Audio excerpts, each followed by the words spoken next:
Hello, and welcome to Keep the Channel Open. My name is Mike Sakasagawa, and this is episode 28. So how's everybody doing so far?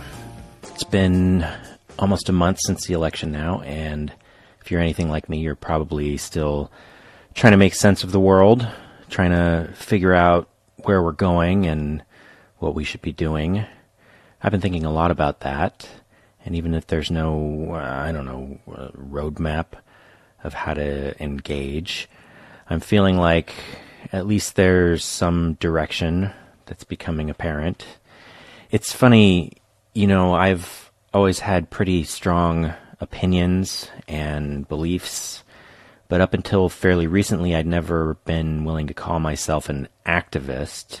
And honestly, I still don't know if that's quite the right word, but I've been making it a point to take some kind of action every day, whether it's donating money or making calls to representatives or even just speaking out on social media. And that helps, I think it helps the world, but it also helps me, helps me feel like I'm doing something. It feels meaningful, important. It feels like I'm participating. Still, it doesn't quite feel like enough. I still feel like there's more I could be doing or more that I should be doing. And I don't know, maybe you're going through something like this as well. I was just having lunch with a friend of mine today, and we were talking about this, about how we both feel like the mass of small actions that we can all take individually end up making a difference, and that all of our little contributions matter, but that it's a lot easier to say that about other people than about ourselves. Like, somehow it feels like when it's yourself, you ought to be doing more. And there are things about that where, well, one of the things my friend pointed out is that the whole narrative about needing to do it all in order to be an activist, needing to give up everything and spend all of your time on it and not do or think about anything else, that thinking about it that way is actually harmful because people feel like they have to go all the way in order to do anything, and then they end up just doing nothing. And yeah, I see that. I do. And like I said, I do think it all adds up. I do think that all of these small acts we can do every day or every week, they all count, and they all help, and they all matter. And I am doing these things almost every day. Still, I still feel like there's more I could do. I'm not sure exactly what yet, but I'm thinking about it. And I'm especially thinking about it in terms of this show and what it could be, what it could do. I haven't come to any conclusions yet, but I'm thinking about it. And if you're listening, I hope you'll be part of it somehow. Maybe you're thinking about it. I'd love to hear your thoughts about it. Email me, podcast@keepthechannelelopen.com. All right, so today's guest is Alexander Kohnke, and I really loved this one. I really enjoyed it.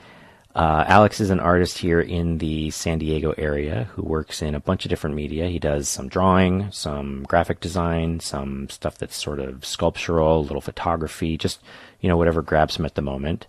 I met Alex at this event called Mass Attack, which is the Mutual Appreciation Society, back in March, which is actually the same place I met Pastilla, who I talked to in episode 14. And if you haven't listened to that one, I do recommend it. I'll put a link in the show notes so you can check that out easily. Anyway, I met Alex there as well and really liked his piece, but it took a few months for us to finally get together and record a conversation, which I'm happy to get to share with you now. We recorded this towards the end of September, which I only mention because some of the stuff that we talked about in the second segment is a little out of date at this point, but I still think it's worth listening to. Anyway, Alex has a couple of exhibitions coming up soon here in the San Diego area, which I'll mention at the end of the show, so be sure to stick around for that. And without further ado, here's my conversation with Alexander Kohnke.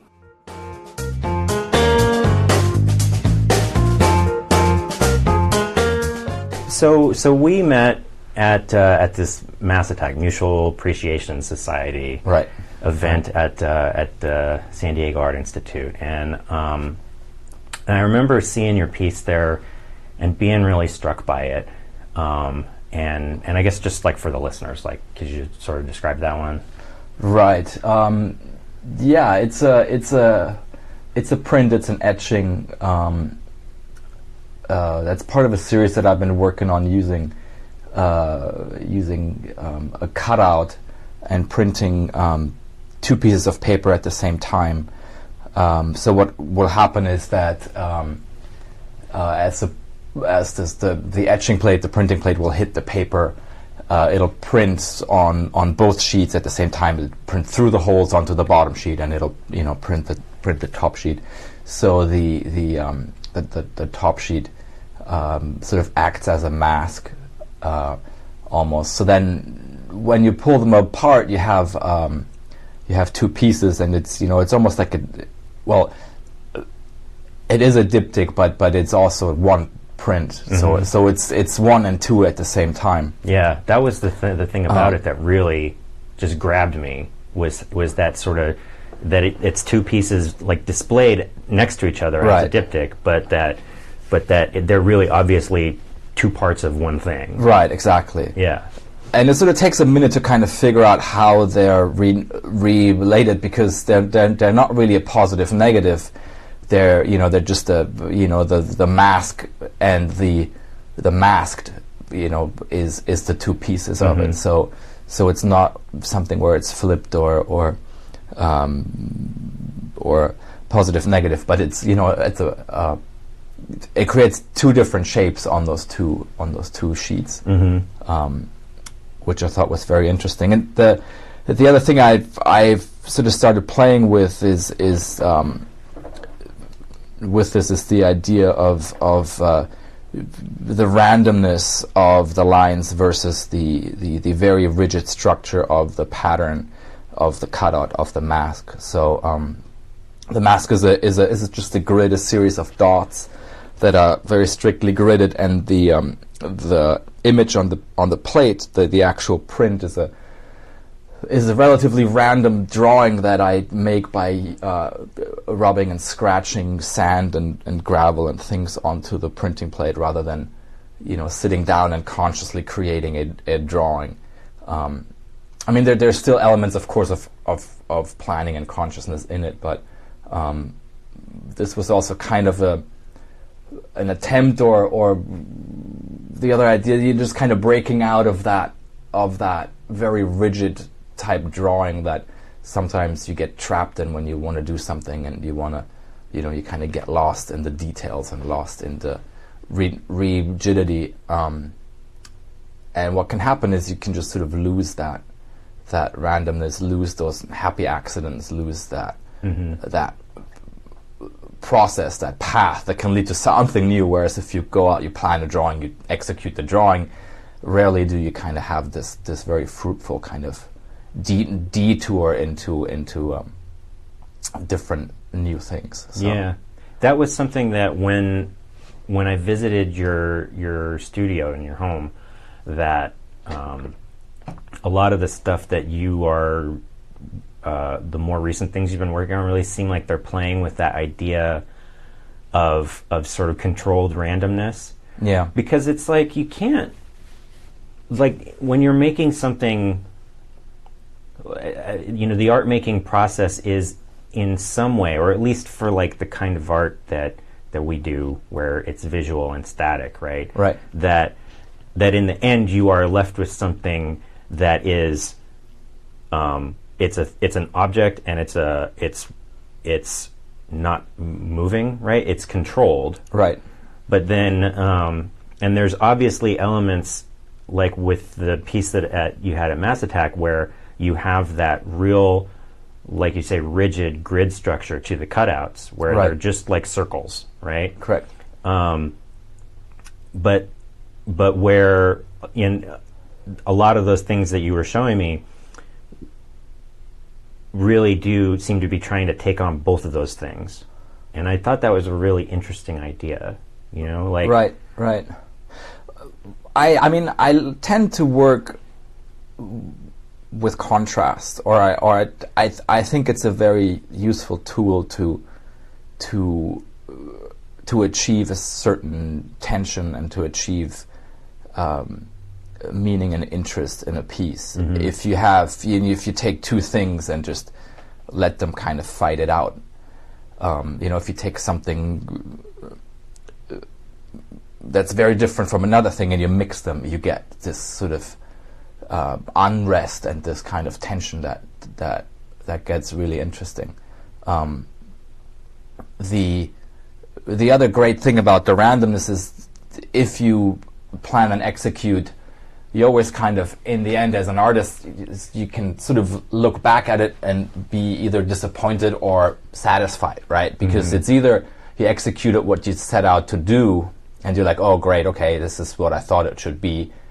Or you're disappointed, like, it didn't really kind of work out the way I thought it would, and, you're sort of disappointed. Whereas, I mean, that can happen with a random piece too, but it just, I think, has the ability to be its own thing, to sort of take on a life of its own, to be what it needs to be in itself. And, you kind of tend to be less heavy-handed as an artist and less, you create a thing that can sort of stand on its own rather than something that's an extension of the artist's hand, which I always find interesting and fascinating. When you look at when you drive around or you walk around, you look at nature and just sort of things that happen, and you really take a look at, visually at things that are created just randomly. Some of them tend to be really beautiful, but they're just kind of there.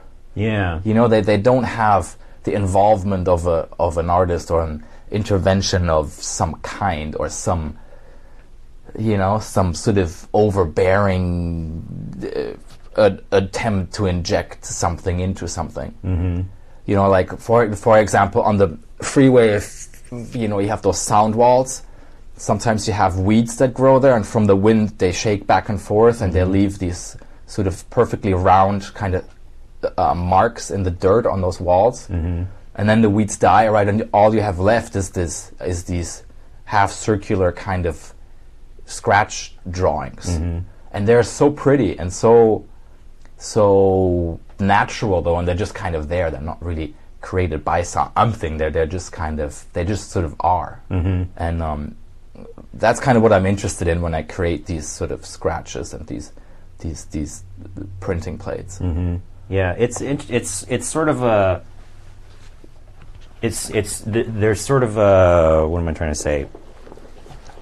Like, one of the tensions in that is that that art and like the meaning in art is so much about intention, right? And like those weeds growing or whatever things you find in nature, there is no guiding hand behind it, so there's no you can't speak to intention there, and finding that balance where you're allowing things to happen without planning them out, right?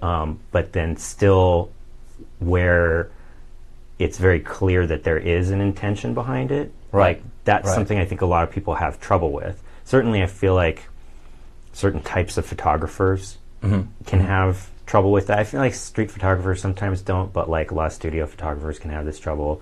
And like you like the thing that you were saying about things being less heavy-handed, right? Like a lot of times I find photographers can be very sort of didactic in saying like, this is what the thing is and this is what it should be, kind of thing. Right.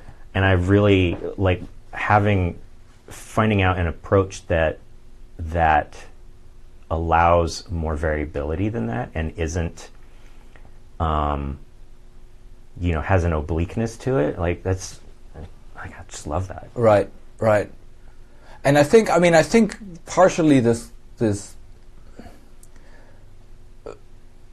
has to do with, and I just lost my train of thought. I think for me personally, I think partially it has to do with also a reaction to my graphic design practice, where where everything is the intention, and everything is planned and everything is kind of, needs to be a certain way to do a certain thing for a certain someone, right? Right. And my art practice sort of gives me a reprieve from that, where I, just kind of can let go and just sort of see what happens. Which I try to do in the design process also. I mean, there is a little part where you try to do that just to sort of get things rolling. But the other thing is, I think mentally you have to be in sort of a place to create that kind of work that where you're not really scared to make a mistake, right? Where fear is not like your guiding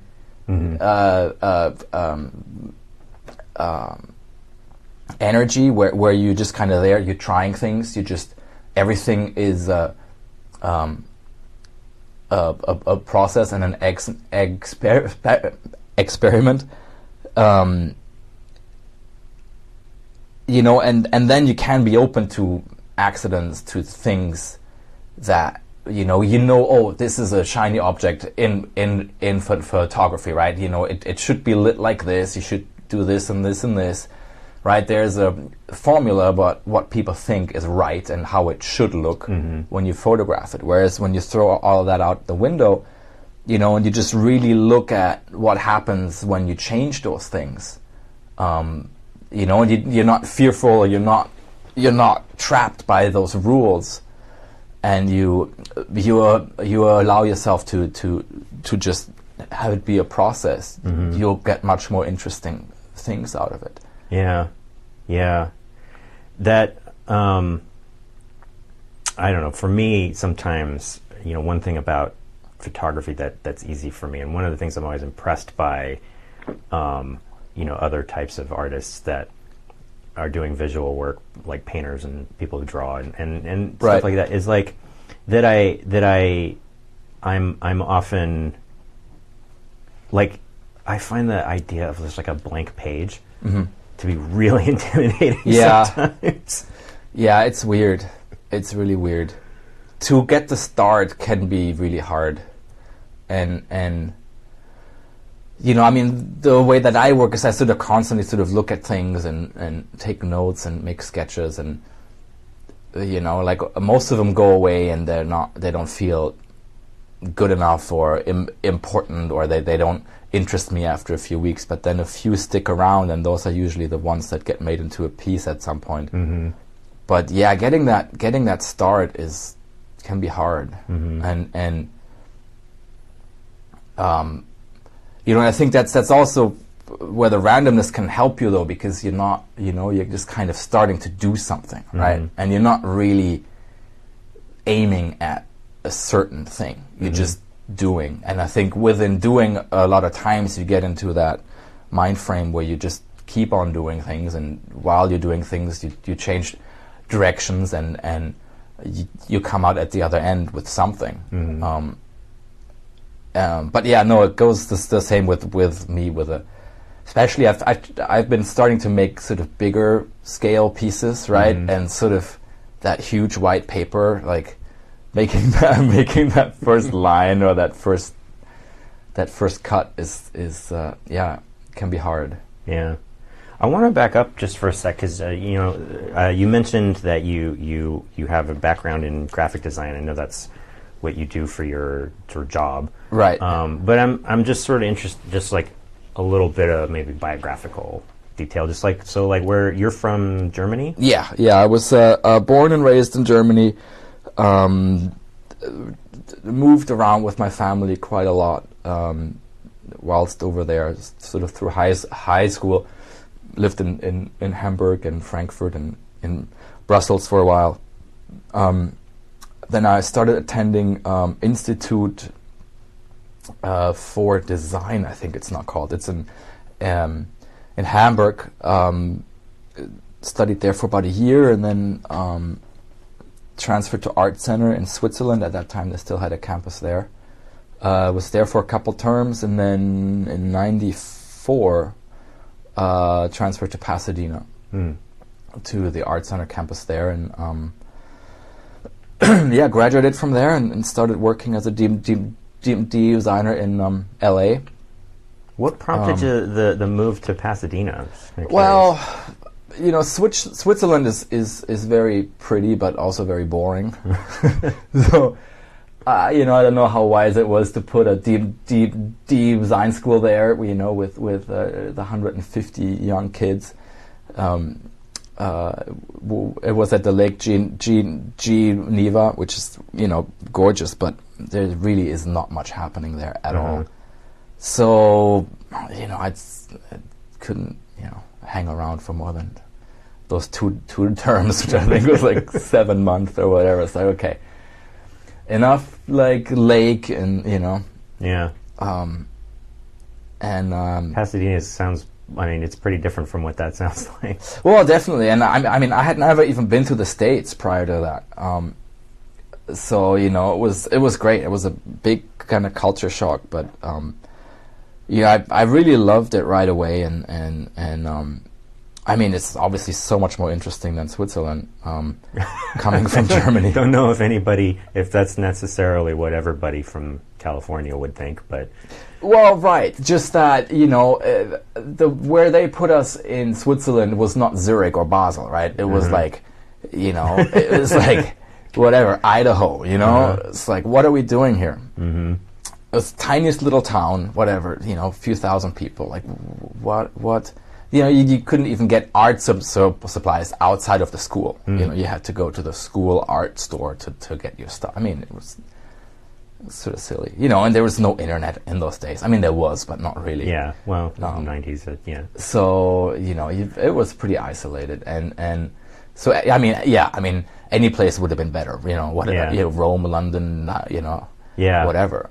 So, and then you wound up in the LA area for a long time, right? Right, so then you know, after graduating, you get kind of a freebie visa for a year, and I figured, I might as well kind of hang out and freelance was going really well, and you know, so I just figured, hey, I'm just going to hang out, and you know, so you start building a network, and you know, you have friends and everything, and it becomes harder to go back home than it is to just stay around. And I don't know. I think looking back, I think the mentality and the people here are much better fit for what I'd like to do and who I am than Germany was. So, you know, I didn't really move over here to like immigrate, but it sort of happened pretty naturally. I had a little bit of that. I mean, on a smaller scale, but like, you know, I came to Southern California just to go to school. And I never intended to stay here. I figured I would, you know, move up to the Bay Area after school. And, and I just, you know, I was down here. I made a lot of friends. I got a job down here, and then sort of been here ever since. It just kind of happens. The weather is great, you know. I mean, it's hard to beat that. You know, it sounds superficial, and it maybe is, but it's a, you know. I mean, man, the German winter, I don't miss it, you know. 9 months of gray and rain gets pretty sad. Yeah. Yeah, you know, for me, I don't know, it was a big lesson too. It's just sort of to experience a new culture in a new country, and just kind of, you know, rather than sort of compare it and judge it from what I knew, you know, to just kind of keep an open mind and just kind of to observe and to just kind of go with the flow was really an interesting process, and you know, I think that attitude sort of helped me you know, have a good time here and not feel like, oh, you know, this is, you know, but they do it differently in Germany. In Germany it's better or whatever, you know. I think you know, a lot of, well, it's funny because they closed the Swiss campus, I think, 1.5 years later, and so all these other kids were forced to go to Pasadena. Or, well, not forced, but they were offered to, hey, if you want to finish your education with Art Center, you can come to Pasadena, blah, blah, blah. Yeah, and a lot of the kids hated it.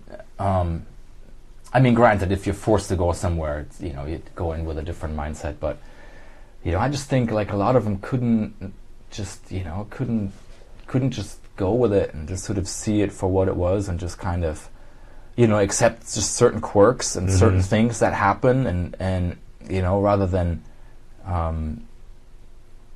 they would complain about this and that and just really silly things. But yeah, it can be a hard thing, like you're used to doing things a certain way and living in a certain way, and right. Certainly. I mean, you even see that just people from different halves of this state. Not to mention different parts of this country. Yeah, of course. But yeah, you go to Arizona and everybody hates California. It's like, you guys, come on, really? It's so funny.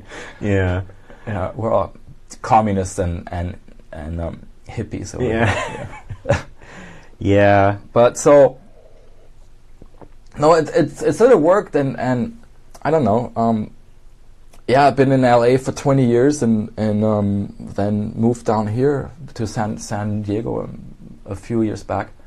With the family, which has worked out great. I've really found the art scene down here very, very welcoming and great, actually. I think. I've said this to a bunch of people. I don't know if I've said it on the show or not before, but like, I really think this town, like the art scene here, even in the time that I've been aware of it, which isn't that long, like it's just so vibrant and stuff is happening. It really seems like an exciting time to be here. I agree, and I think it's a lot of people say, oh, it's too small and like nothing's happening here, but I disagree. I really do. I kind of think the size or the, small is a small word. It's not really a small scene. It's maybe a medium-sized scene, but I really think there's a lot going on, and I think the size kind of helps it. I think a lot of people know a lot of people, and I think, I don't know. I feel people support each other more in a smaller scene than a bigger one. I've certainly felt that, and I'm very happy to be part of it, and I think it's a good time. Yeah, definitely. Yeah. So, I know for your like in your design work, you do a lot of stuff. Like you do some branding stuff, but you were showing me also books that you work on. Yeah. And like some of them were artist books, like and then show catalog type stuff. Right. And I remember I was sort of asking you about this before, but like it seems to me like your art practice is very sort of multifaceted, sort of very diverse, and I was just sort of like how the two sides of those things, like your design work and your artwork, kind of come together and maybe support each other or don't, or like there's definitely an aspect of like, I think that designers, and particularly book designers, have this real awareness of a thingness, and also of like how a thing being presented affects the way you receive it. Right. That sometimes less practical artists can miss sometimes. Yeah. Depending on the medium. But yeah, it just seemed really interesting to me, like the way that you're doing all of these different things. Right. I think as a designer, you kind of wear a lot of hats.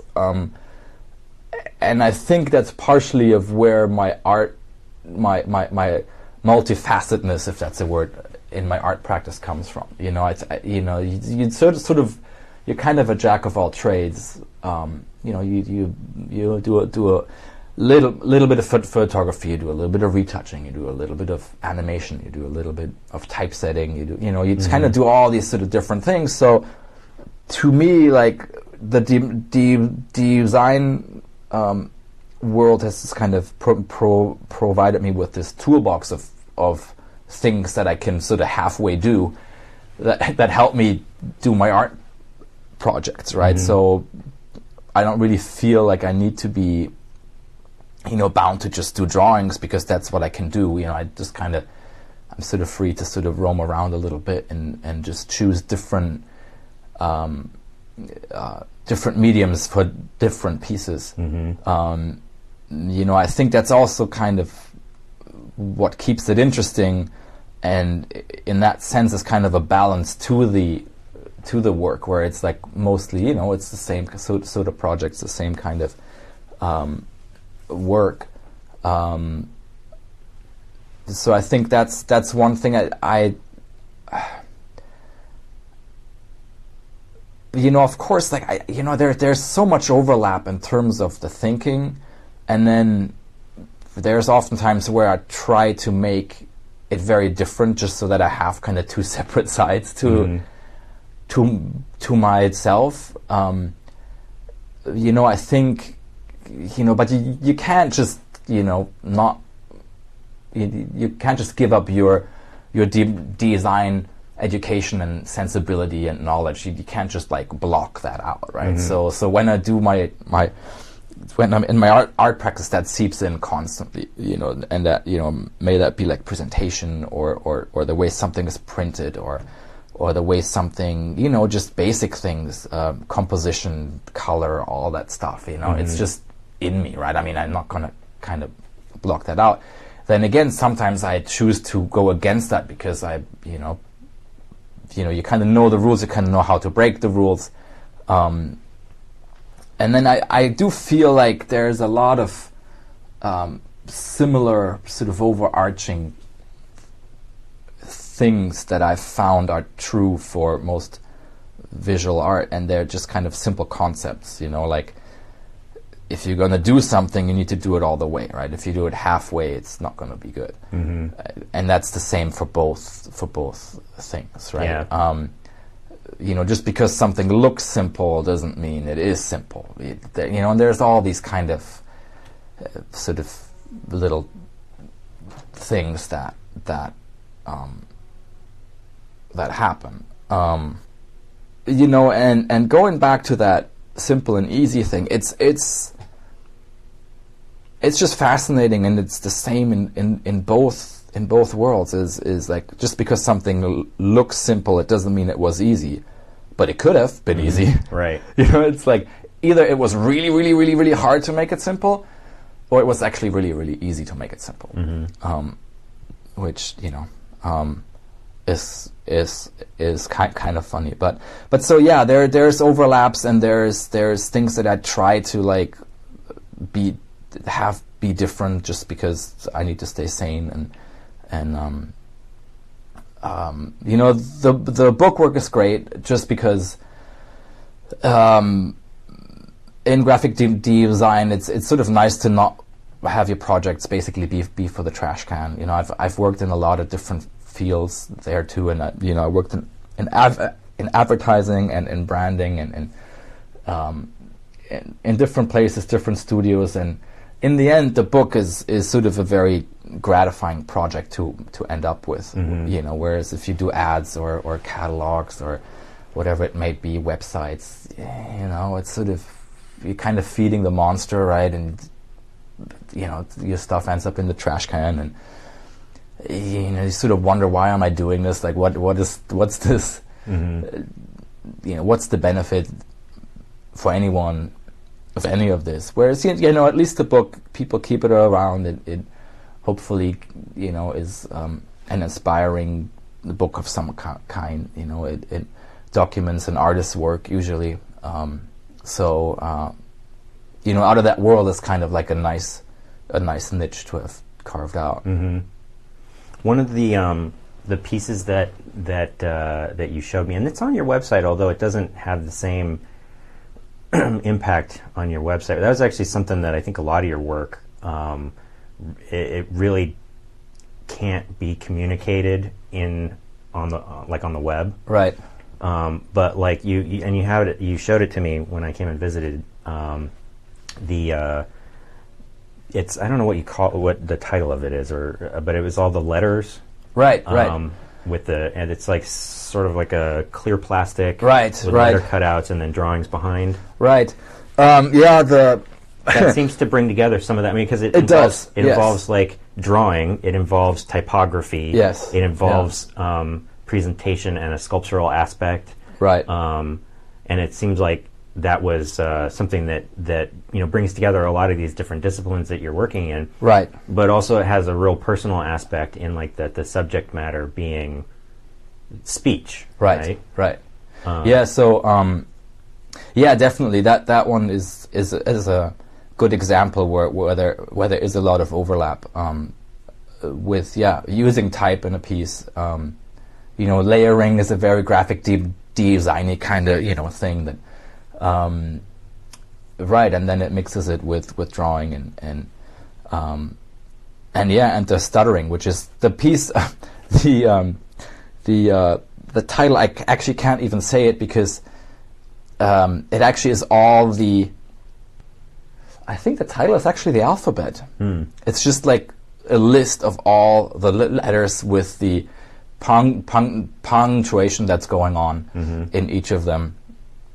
In a row. So yeah, the that piece was it has sort of an interesting genesis because I love drawing, but sometimes it's sort of the white paper, the white page syndrome. Like what do you do? And I've always stuttered and I worse when I was a kid. It's a little better now, but so I figured, I've never really thought about it that way, or thought about, using that or manifesting that in a piece, and so, I took all these pictures of this friend of mine who is also a stutterer, but he's also a storyteller. He's a film director in LA, and so I had him say the alphabet over and over, and I photographed him, and I made this set of drawings. Each letter has its drawing, and the letter overlays the drawing, and it's kind of the stutterers alphabet. So it's each of the letters has kind of a different punctuation as to like where the stutter would appear or what it would sound like. So an M might be M comma M comma M comma for the kind of getting stuck sound, I really loved making that piece. I mean, it really kind of helped me think about it and deal with it on a personal level, but also generally I thought it was just really interesting because it sort of the ingredients for speech are so simple, right? It's these letters. It's just a set of letters, and we all have them, and it's just a matter of getting them out, right? And different people have different impediments as to how to get them out right, or what to say, or how to say something, or so I thought it was interesting just kind of showing that toolbox, right? So here's the alphabet. It's sort of up to all of us to kind of mix them up the right way and put them in the right order. Yeah, and it's one of those things where I don't know. I just always find it fascinating that like art can provide this sort of window into other people's experiences, right? That like in lots of different ways. Like I mean, even like something like a photograph or a drawing, more simply can just show you things about the way people see things. But right. I think something like that where a lot of people would sort of take speech and those kinds of things really for granted and not think about it. Right. So I don't know. I really liked that. Yeah. Thank you.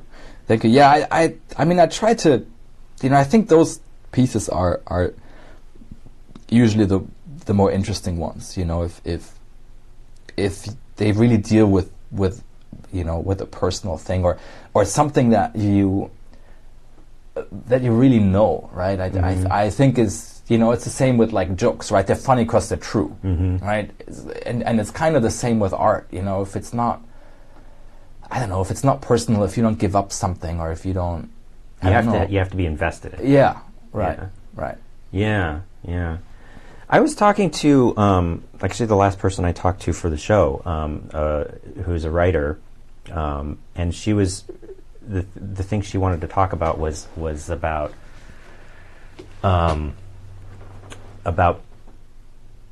people who can do more than one type of thing, or whose practice is diverse, as opposed to like when the way she talks about herself, she's just a writer and that's all she does. But she's fascinated by this idea of people who work in different ways. And in particular, she wanted to know like about how you go about deciding or picking which one you're doing right now.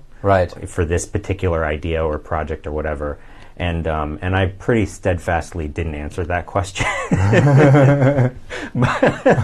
but it is, you know, when I look at the breadth of work that you do that involves, like I say, sculptural aspects, design aspects, drawing, photography, all of these different things, and some of them are really more like one thing, and some of them are bringing multiple things together. Like, I thought that was an interesting question, and even if I couldn't answer it myself, like I thought I'd throw it at you. Yeah. It is an interesting question. I mean, I think I have a tendency to do a lot of things at the same time, anyways. You know, so I'm sort of back and forth between, you know, the laptop and the drawing desk and, you know, the garden. And then I just sort of tend to go on different kind of streaks to just, you know, I don't know, like it's, you know, you get on this kick and you finish something, you know, and it takes you all day or all week or all month, and you just kind of are able to focus and pull through. And then there's other months where I sort of do 4 things at the same time and none of them really get finished. You know, with the work, sometimes it's just work, right? You have a deadline, which that always helps, you know, and that helps with the art practice too. If there's a show coming up, you just have to finish something, and it's actually quite good if you have that pressure at times. But yeah, I'm sort of a little bit ADD, I think, in terms of like doing a bunch of things, and you know, it's like I have like 4 unfinished projects, and I'm going to start a 5th one, and then I just bought an old camera on eBay, and you know, I'm going to go out with that thing, and so I don't know. It's I think also kind of constantly chasing something, right? It's like chasing something that'll hold my interest, and you know, kind of hoping that if it holds mine, it'll hold someone else's too. You know, and kind of if I deem it important enough to spend a lot of time on it, then hopefully, you know, that means something in itself. You know, that, I mean, it's got to be something there. I think I know what you mean, because I get kind of bored isn't quite the right word, but it's like something else will catch my attention.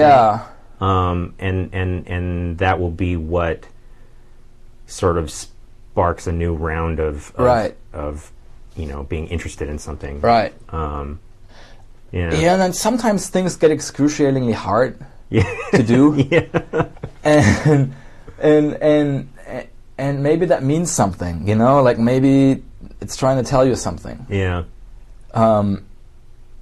know, and if you pull through, then maybe that was part of it, and if you don't, maybe it just wasn't worth it, or it just was the wrong thing, maybe.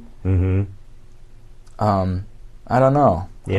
So stuff does kind of have to, like, if you're not feeling it, then it's hard to do it. Right? Absolutely. Which isn't the same thing as saying, like, and it's hard to wait around for your It's hard to do it right. You know, I mean, you can sort of force yourself through it, but usually doesn't come out quite.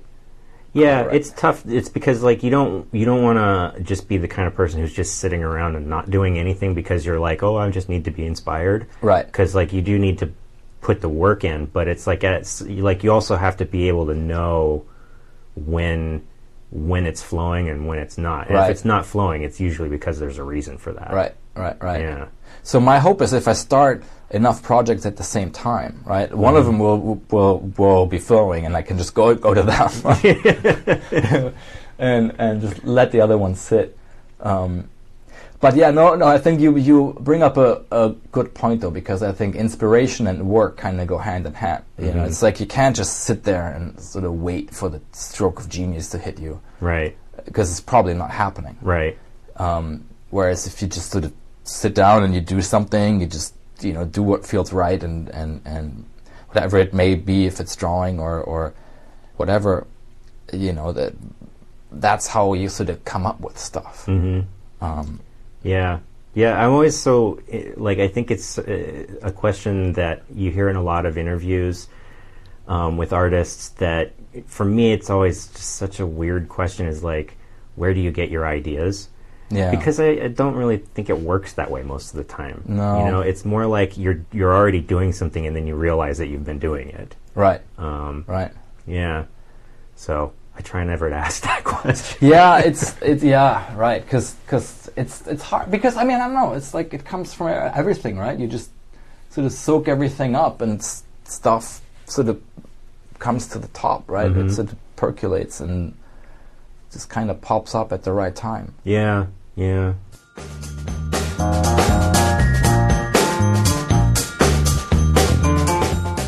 So for the second half of the show, I ask people to bring a topic of their own, just sort of to give you an opportunity to talk about what might be interesting to you, and not have me talking the whole time. Right. So what's on your mind? What do you think? God, I don't know. I've been sort of thinking back and forth about what I should bring in, and sort of didn't really settle on anything in particular. But between should we talk a little politics? With the whole Trump thing going on. We could do that. Should we talk Brad and Angelina? Splitting up. Yeah, we could do either of those. So sad. Yeah, I think it's interesting. The way that those two things, it's, I don't know if this was, I don't know. I'm not myself like a huge celeb gossip kind of person. Yeah. But I think one of the things that I think is really fascinating is right now, in such a charged political time. Right. That I'm on Twitter probably more than is reasonable. Right. And watching the kinds of things that people talk about, and it seems like right now is such a traumatic time for so many people, right, that the celebrity gossip stuff is just it's like a haven for people, right?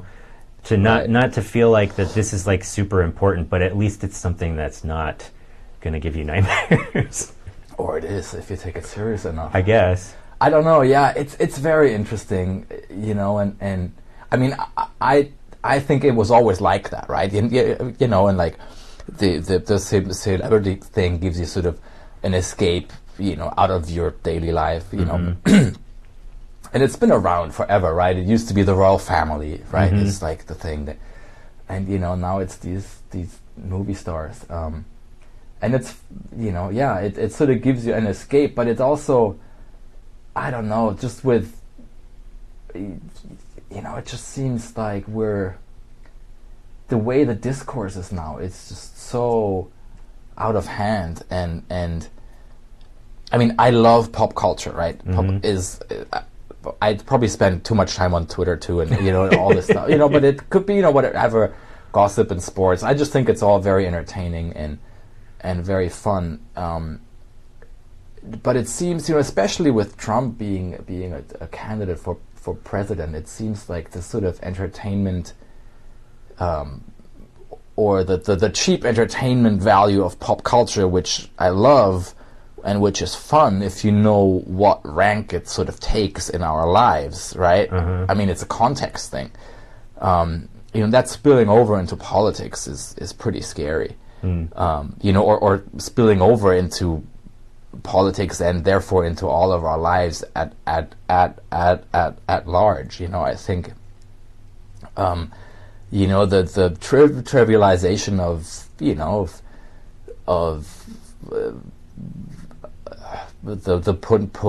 political conversation where a guy just can say anything that he wants and just make up stuff and you know, I mean that's worrisome. You know, I think. Yeah, I don't know if the two necessarily, like, one causes the other. Yeah, I don't know if it does either. But, you know, whereas Trump was funny on The Apprentice, you know, it's like he's not funny on CNN anymore. No, you know? It's like no. I think a lot of, like, at the beginning, like a year or so ago, people did sort of think that it was funny. Right. Like, everyone's sort of right. Well, at this point, not even a dawning realization, but it's like the sun's up. Right. Right. Yeah, I don't know. It always I don't know. One of the things I wonder about is like it's like how this looks to people from the outside. And I know, like, you've been here for a long time. Yeah, like, I'm almost not able to tell you anymore. Yeah, yeah. But I mean, from what I read and what I hear, I mean, people are shocked. But then, you know, you have Brexit going on. That's basically the same thing. Yeah, yeah. It's very. It's basically the same thing. It's the populist, you know, gut kind of. I'm scared of all that's different. Gut reaction. You know, yeah. We're tired of hearing from experts. You know, it's my favorite quote. You know, we're just going to go and leave Europe. You know, and yeah, it's funny because like you are seeing stuff like that pop up in places that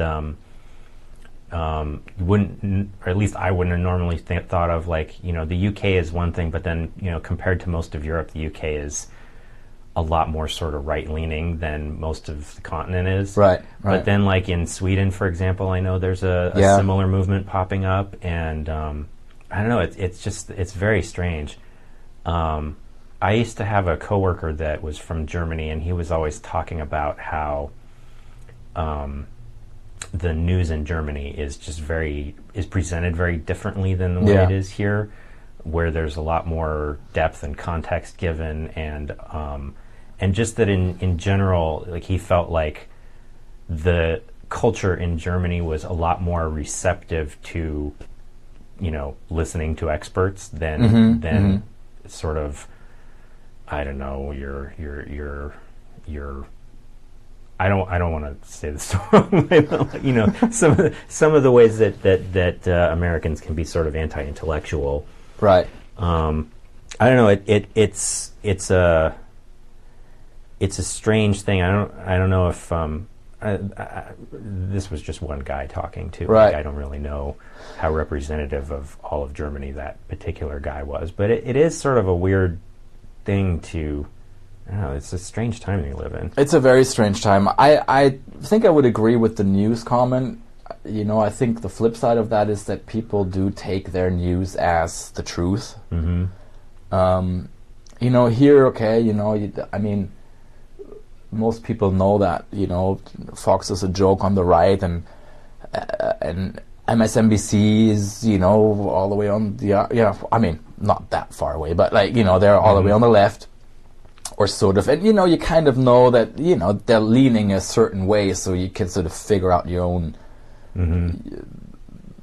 thoughts from there. Whereas in Germany, it seems a lot of people kind of take the news as the news, and this is, you know, fact and research and this and that. But I mean, you know, I applaud the effort of trying to actually give you better news that are trying to be an objective thing, you know, and not you know, a conglomerate like Fox trying to sell you stuff, basically. Yeah. Or you know, the ratings and whatever. So. Yeah. But it is a strange time, and I think it's very interesting with, you know, the globalization of everything, and the world really shrinking. You know, and you know, Europe as the idea of a continent without borders, you know, where you could travel without a passport from country to country, and you know, that was all really, I don't know, seemed like to go in the right direction. Mm-hmm. And if I compare how close we are to Europe as in the US in terms of how we interact, from when I came to this country 20 years ago, it's so easy now. It's so much quicker and so much better. We're all so much closer. Mm-hmm. Yet this has sort of seemed like birthed all this fear of the unknown and this fear of I don't know, losing what we have or whatever. I don't know. Yeah, it's definitely, I don't know. I find that this time is both sort of like, on one level very sort of troubling and scary. Right. On another level, kind of hopeful and exciting at the same time. Absolutely, yeah. 'Cause it's definitely makes me uncomfortable, to say the least, to think that some very large percentage of the United States is just fine with people saying all kinds of racist and anti-Semitic and sexist and all of that stuff,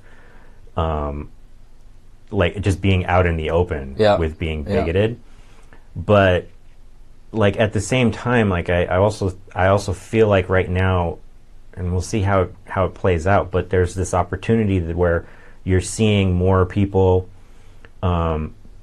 pushing back on that kind of thing and not treating it like, well, we have to hear both sides, and not treating it like it isn't what it is. Right. And that different kinds of people who wouldn't necessarily have been able to speak before are having the opportunity to do so now. And there is something very exciting about that, that we have an opportunity. No, I think so too, and I think it does galvanize people, and it does bring people out, and that is really good. And I also think I think we do live in a great time in terms of what it is we can do and what it is we have the freedom to do, and the possibilities are great for most people in the first world, certainly. Yeah. And I think there is a real chance for this world getting better and cooperating and getting smaller and so forth. Yeah. It's there's an opportunity. We just have to make sure that we actually take it. Right. Exactly. Exactly. Yeah. So, we're getting pretty close to actually time right now. But so the thing that I always like to ask everyone, this is actually a new thing I'm doing, but what I like to ask people is, what have you seen or read or listened to lately that has mattered to you? What's an art piece or a book or anything like that has made an impact on you recently? Well, there's a few things. I heard this American Life podcast episode the other day about a French comedian that came to the States to become a stand-up. I heard that. Yeah. And it was just really one quote out of that really took me, and I really felt it just really brought things to a point. It was when Ira Glass asked these other comedians to critique his show, right? Mm-hmm. His routine. And man, I wish, I obviously don't have it word by word, but basically he said something like, he's a great craftsman, but he is not an artist. Yeah. And that was Jeff Garlin that said that. Jeff Garlin said that, right. And he says, this is shit, and you know, if he doesn't like speak from himself or of himself or like something that's important to him, I don't know what the guy cares about, you know. Yeah. Like, and if he doesn't talk about something that he really cares about, why should I care? You know, it was something like that. Yeah. And that really like grabbed me. I thought it was really, really important and good. It's like, if you know, you really have to give a shit. Yeah. For something to be really good. Yeah, and you have to put yourself in it. Exactly. Like, you have to have something to lose. Yeah. Yeah. That was something that was like, just in a few sentences, it was like, yeah, that's sort of, I agree with that. That's sort of what I'm trying to do. Mm-hmm. That was really great. Been watching Stranger Things with my daughter, which has been a lot of fun. Yeah. Sort of bonding over pop culture. Yeah. And explaining to her how life was in the 80s, kind of, without cell phones and without texting, right? Yeah. Like, if she could just text her mom what was going on, they wouldn't have all these problems. Yeah, I thought that was such an like, a lot of the movies, when you go back and watch old movies now, or not even old, but like, you know, what kids now would think are old, how modern technology would just completely erase the whole point of the movie. The whole storyline. So you kind of have to set a lot of these movies back in the 80s or before. Right. Yeah. Yeah, and book-wise, I'm reading Jesus' Son, which is a bunch of short stories that are pretty fun. Who's it by? Pretty crazy. Quick Google break. Let's see. Dennis Johnson. Let me make sure that's right. Yeah, it's Dennis Johnson. Okay. Yeah, I found that reading short stories is a much more fruitful way to read when you have kids. Oh, yeah. It's like 14 pages at a time. Yeah. Yeah, it's an interesting book. It's all sort of drug-fueled kind of craziness.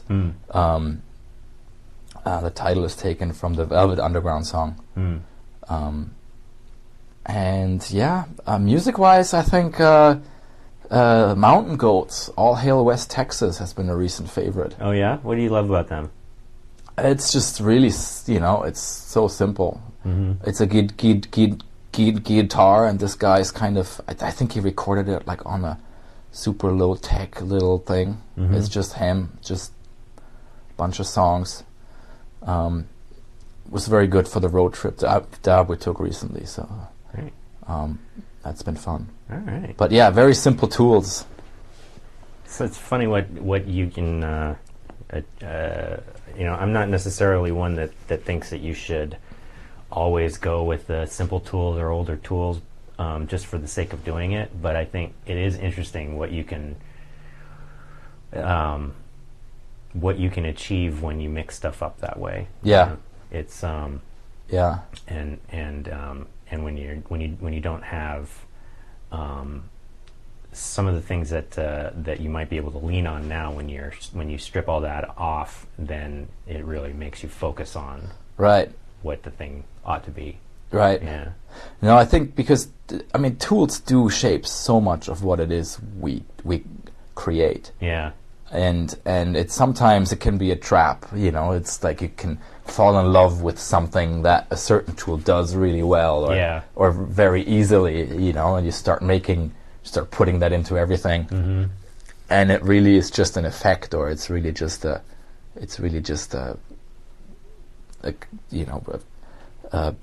result of a certain tool.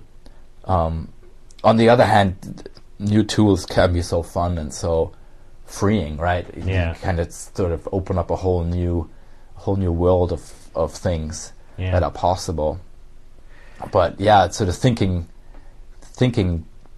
back to the core of what it is you're trying to do, or what it is you think you're trying to do, or what kind of process you're trying to get to. Yeah. Is helpful. All right. Well, thanks so much for talking with me. I really appreciate your time. Thank you for having me. Yeah. It's an honor. Thanks. All right, so those exhibitions that I mentioned at the top of the show, First, one of Alex's circle diptychs, like the one we talked about at the beginning of our talk, will be included in the Southern California Baja Biennial at the San Diego Art Institute. There will be an opening reception this coming Saturday, December 10th at 6 p.m., and then the show runs through Sunday, January 29th, 2017. Also, he'll be opening a solo exhibition at Airlock Gallery in San Marcos on Saturday, December 17th, with a reception that evening at 5 p.m. He described that one to me as featuring a big print in a small space.